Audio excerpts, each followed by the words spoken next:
Sheriff Joe Arpaio from Maricopa County, Arizona, loves throwing people in prison. And now he's extending that privilege to minors who want to go to a camp during the summer and experience what it's like to be in jail.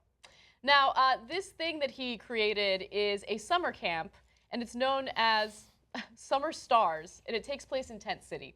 Now, the campers will follow jail regulations, wear inmate clothing, work as inmate laborers, eat jail food, sleep in jail, tents and bunks, and attend educational programs. Kids will learn some valuable lessons. They will have some fun, too. That's according to Sheriff Joe. Well, if they have fun, doesn't that defeat the point? Like, scare them straight, make sure they don't go to prison? This makes no sense. So either they're going to have a lot of fun and be like, oh, prison's kind of cool, let's go back there. Or you're going to take your 8-year-old and make it miserable. Yes. And this is their idea of camp. So there are two groups of kids that would be part of this program. I don't know what kind of parent would be in favor of this, but anyway, 8 to 12-year-olds is one group, 13 to 18-year-olds is the second group. And look, I imagine that the whole point of this is to scare them straight, but I think you can scare them straight by taking them to jail on a field trip for an hour or so. You don't need them to spend 2 nights at a summer camp where they're essentially prisoners. I don't know anybody who's not afraid of going to jail. So I don't know why you have to instill going to jail from the time I was a kid, I was afraid of going to jail. I don't know anybody who's not afraid to go to jail. And if someone's not afraid to go to jail, that probably ain't gonna be afraid when he's in jail either. Yeah. So this is a disastrous idea for many reasons, one of which is the Zimbardo Experiment. So they did this at Stanford, and it didn't take that long. I think they had to disband it after just 2 days. So if you've never heard of this, it was Stanford students, and that's before we knew some of them were criminals, and they randomly picked them and said, okay, you guys are randomly going to be the prisoners, and you guys are going to be randomly the guards. Now, we're telling you ahead of time in the experiment, nobody did anything wrong. Here, it's just an experiment, and we're going to see what happens. The guards immediately became vicious. The prisoners immediately became subservient and broken. And it got so ugly, so vicious, that they had to end it way before it was set to end. You're going to send kids into that kind of environment?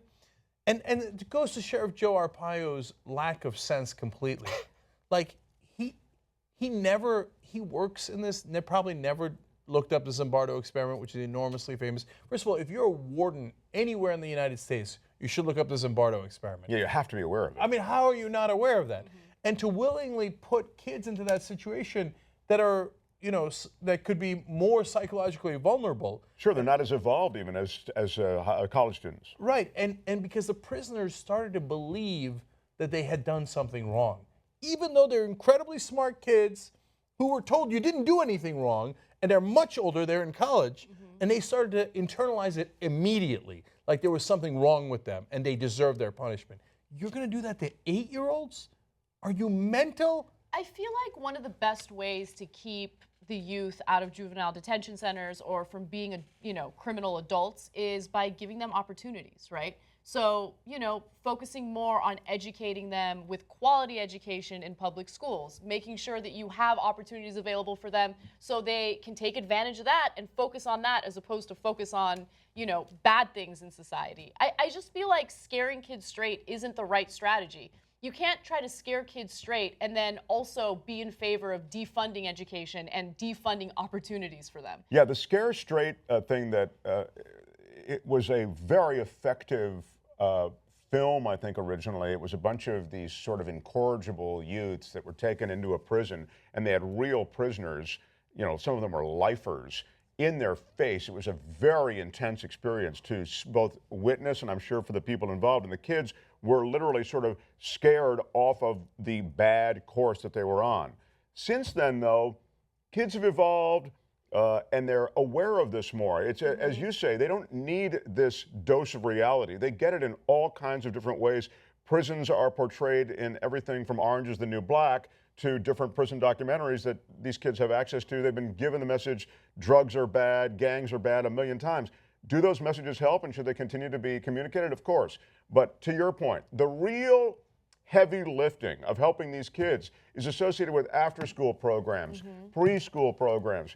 the work in the community that will help these kids with opportunities to feel important. Give them, if you want, the sheriff should find jobs for these kids. Yeah. I mean, it's not, I mean, make them feel as though there's a purpose to their lives. This is crazy. It's absolutely asinine. And I'm really wondering whether or not this breaks any laws, because everything seems like it's okay, like legally speaking, until you start getting into prison laborers, right? You're having minors be prison laborers. I don't know if that's a good idea. I don't know if that breaks any laws. But it's an interesting tactic. You want to scare them straight about prison? Have them watch Oz, that old HBO show. Oh, yeah, right. Oh, man. Right. The amount of rape in that show is insane. That scared me straight. I was like, man, I am not going to prison. Yeah. And that was like the Lido deck of prisons. You know what I mean? That wasn't even as bad as it gets, apparently. Yeah, and I'll also use JR's point here. We've now covered so many stories about people who are adults who are given supervision over young kids, and it goes awry. And now JR says, no, I'm not trusting my kids to anybody. I'm not having them stay overnight with anybody else, whether it's a priest or it's a Boy Scout or whatever it is, right? JR is our longtime producer. Boy, by the way, that's a great point. It hadn't even occurred to me. I mean, the opportunity for abuse is enormous in this situation. And you're going to put your kids in a situation where they're going to internalize that they've done something wrong, and you're going to let the most twisted adults in that state who are running this program have supervision over them in a place where they're supposed to be like in prison and can't protest. Yeah, that's a great point. Wow, what a bad idea. And then, and part of the reason that Sheriff Joe does this, even in not assuming bad intent, is if all you have is a hammer, everything looks like nails. So yes. So he's like, oh, prison is the answer. I forgot the question. So your kids, what should we do with them? Put them in prison. When are we going to put Sheriff Joe in prison? Right? Well, there's a federal investigation right now. There should be, because he and his department refused to investigate cases of rape and sexual assault that involved minorities. Okay, so the federal government's looking into it. Hey, Sheriff Joe, you too might be going to camp soon.